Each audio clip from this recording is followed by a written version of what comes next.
Okay, I get it. Not everybody likes turkey, or chicken even, on Thanksgiving. So you might want a little bit of an alternate meal. Well, one of the best meals you can make, especially a grilled or smoked meal, is ribs. And so we're gonna be taking some of those Thanksgiving flavors today in the form of a cranberry barbecue sauce, and we're gonna make some Thanksgiving baby back ribs. Now I've got 2 racks of baby back ribs here, and the first thing we need to do is we need to get the membrane off the back. Done this many times, so let's get to it. What I like to do is go about 2 or 3 bones in, just get up under that membrane along one of the bones until you can get a finger or thumb up under it. Just get up under there. And sometimes it'll all come off in one pull, other times you'll be picking at it, so don't think it has to be perfect every time. I've had to pick plenty of membranes off. But once you get this one side ready here, if you take a paper towel for grip, just grab onto that and you can pull. You can see we didn't get the whole thing in one pull, we're gonna have to do another. No problem. Just get that knife up under there. If you need to use another paper towel, do it. If not, if you got a good grip, there you go. One rack done, let's do the other. Let's go up under this bone right here. Finger under. And we'll see if we can get this whole one off. Maybe.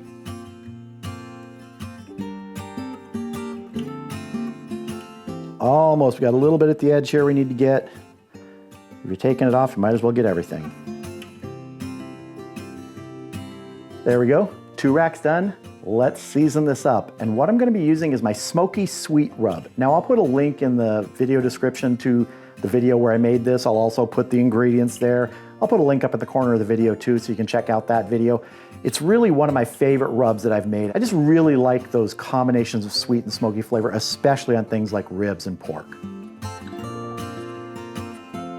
So let's go ahead and get these seasoned up. I'm gonna turn these back over and we'll get the back side first. I'm just gonna give a nice little shake here. Don't really need a binder. There's a really good amount of moisture on these ribs, but if you wanna use a binder, go ahead. I generally don't unless it really needs it.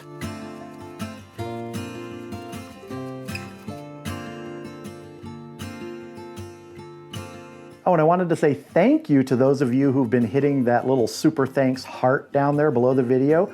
I appreciate it. It helps support the channel, and thank you very much.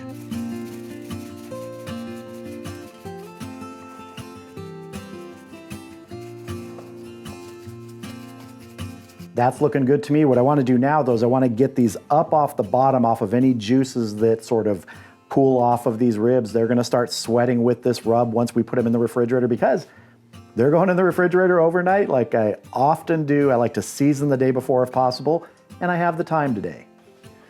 I'm just going to pick both of these up real quick.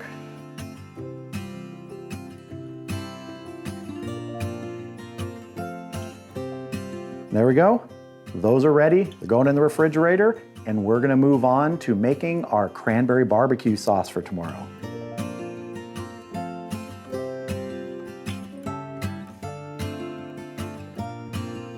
So for our barbecue sauce, we're starting by making cranberry sauce because we're gonna use about a cup of that for the barbecue sauce. Now we're starting with 12 ounces of fresh cranberries. I have my induction burner out here so we can just kind of see it more easily. And to this, I'm gonna add 1 cup of orange juice. I'm also gonna add half a cup of regular table sugar, just white granulated sugar, and half a cup of brown sugar. I'm gonna turn my induction burner on. We're gonna go to a little bit of like medium low. We wanna bring this to a simmer. That's what's gonna help break these cranberries down, but it's gonna take a little while, not too long, but a little while, and we don't want it to burn, so we're gonna stir as we do that. Now this induction burner has a fan on this, so you might hear that. I just wanna work the sugar in here to start dissolving it. If at any time this looks like it's getting too thick, like the moisture's going away, add a little water. But the cranberries will start to release their moisture as they cook. Make sure all that sugar is dissolved in our orange juice. Now this part is just a basic cranberry sauce, so you could use this for anything you might want cranberry sauce on. You can even doctor it up a little bit. I've done a bourbon cranberry sauce before, a maple cranberry sauce. This is just such a great base, and that's why we're going to be using it in this cranberry barbecue sauce. So we're just starting to get our first sort of bubbles in here, and one thing you may hear as these cranberries cook, occasionally you'll hear them pop. Some sound almost like popcorn, sometimes they just go quietly. But as they get softer, you will feel them be squishy. You can press them up against the edge of the pot, and that's when you're going to be able to start to tell that they're getting close to done, is when they're basically breaking down. But remember to stir so those sugars don't burn, and we don't want our heat up high. This is sort of a medium low right now.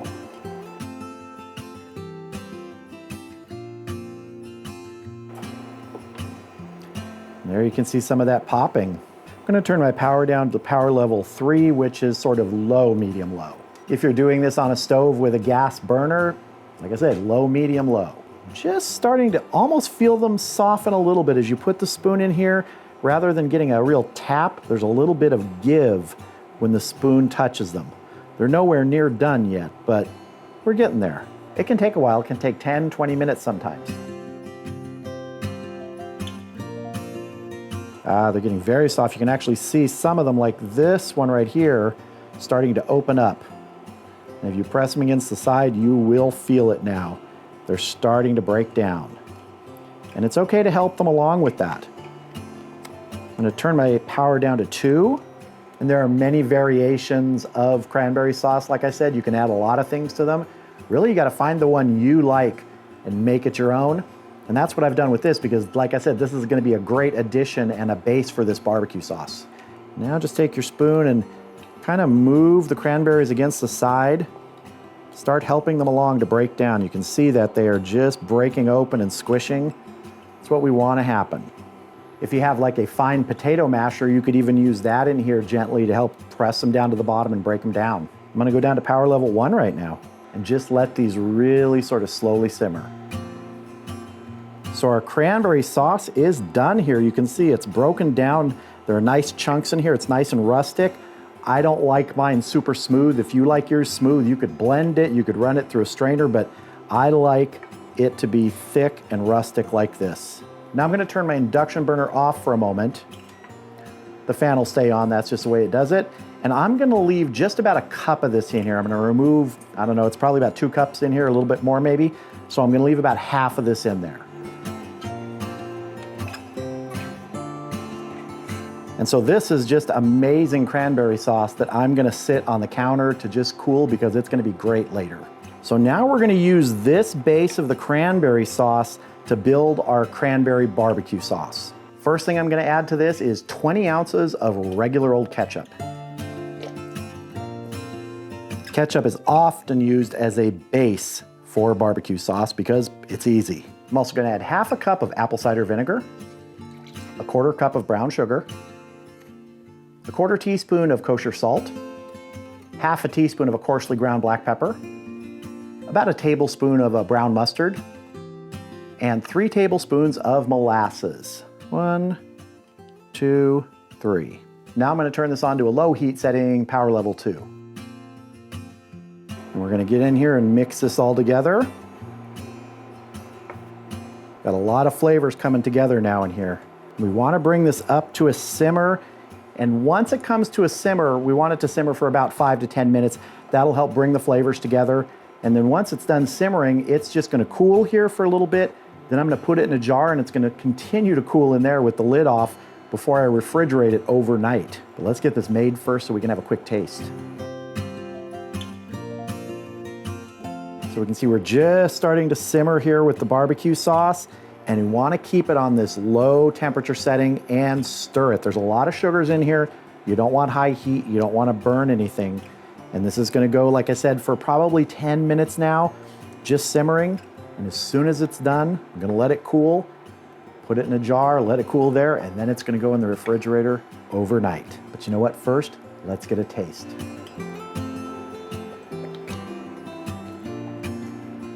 That's cranberry barbecue sauce, and it's going to be fantastic on those ribs. So I'll let this finish up, and then I will see you tomorrow out at the grill.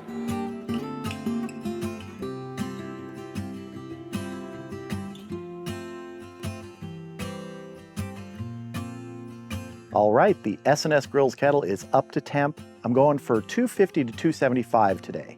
Our ribs have been soaking in that rub overnight, so let's go ahead and get them on and get them smoking. I'm gonna get some pieces of hickory on here to start.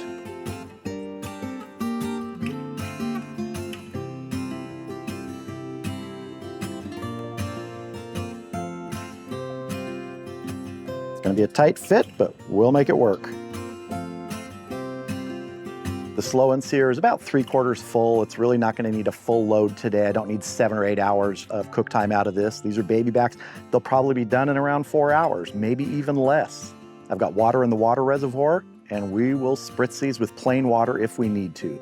So we'll come back in about an hour, check these, see if we need to spritz them, and then we'll keep on going and watch for that tenderness and decide when it's time to sauce them and wrap.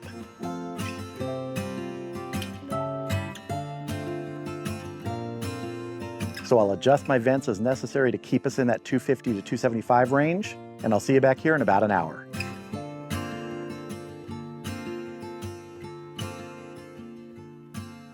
All right, we've been going for 1 hour. Our temp has been holding really steady, right around 275, maybe a little below that. And I've had the bottom vent fully closed the entire time. I'm just using the smoke hole on the S&S Grills kettle. That really allows you to dial in the temp.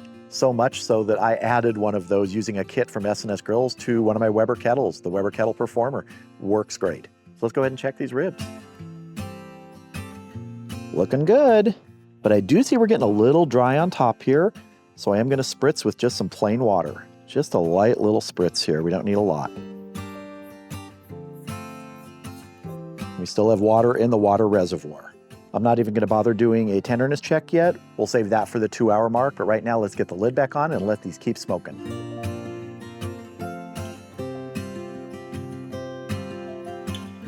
See you back here in another hour.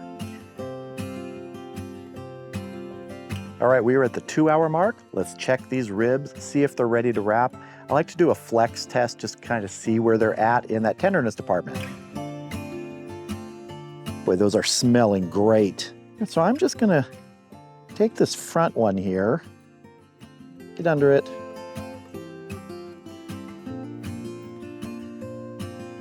Same with the back one. So for me, that amount of flex tells me that it's okay to wrap them. If I was going just straight with these no wrap, that would tell me they have quite a while to go. But we're gonna wrap these. First thing I wanna do is get a little bit of moisture down in the foil we're gonna wrap with, so just some of the plain water we're spritzing with.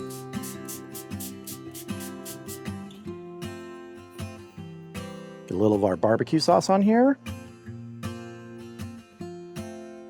Cranberry barbecue sauce. Brush this on here. Get a nice coating, nice coverage. Some of those nice chunky cranberries still in there. I'm gonna double wrap these.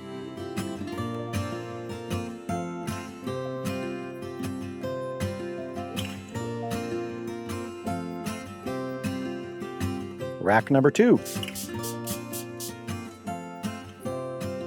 Sauce.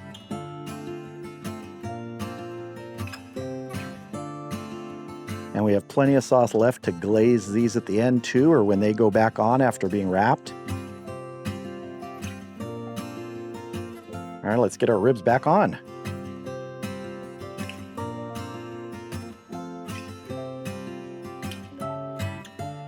We'll come back in an hour. We'll unwrap those, put them back on the grill for just a little bit and sauce them to give them that final glaze. And I think they're gonna be pretty tender after that final cook time. But we will check for tenderness because that's what's gonna tell us when they're done. So I'll see you back here in about an hour when we take these out of the foil.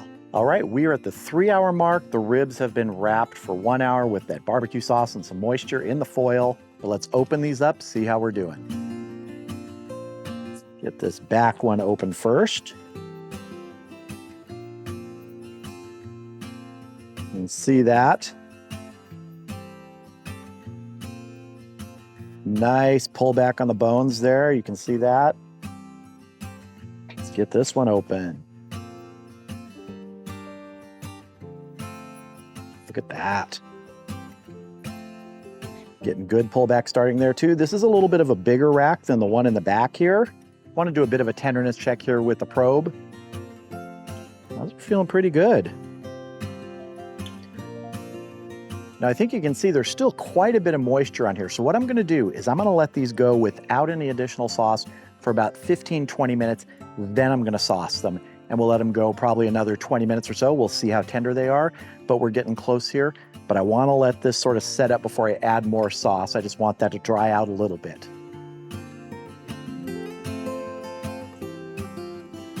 So I'll see you back here in about 20 minutes when we sauce these. All right, we've been going 20 minutes just sort of sitting there, letting that surface sort of dry out a bit. Let's get some sauce on there. Not gonna need a lot. We already have a good amount from the wrap. This is just that little extra glaze at the end here. I get a lot of questions about this brush. This is a high temp silicone brush from ThermoWorks. I love this thing. They have a lot of high temp gear. Spatulas, spoons, things like that, but I love this brush for basting. There's a link down in the video description to this if you're interested in checking it out. All right, let's get the lid back on. About 20 more minutes, and I think these will be done. All right, we've been going another 20 minutes with that glaze on there. Let's check these ribs. Let's do a little probing for tenderness here. Yeah, that's kind of like butter. Oh, that's feeling good. All right, I am happy with that. These are going inside. We're gonna cut in, and we're gonna have a taste.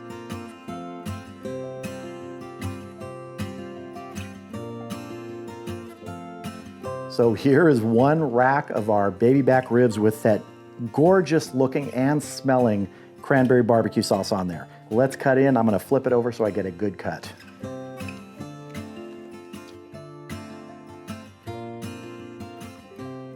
Turn everybody back over here.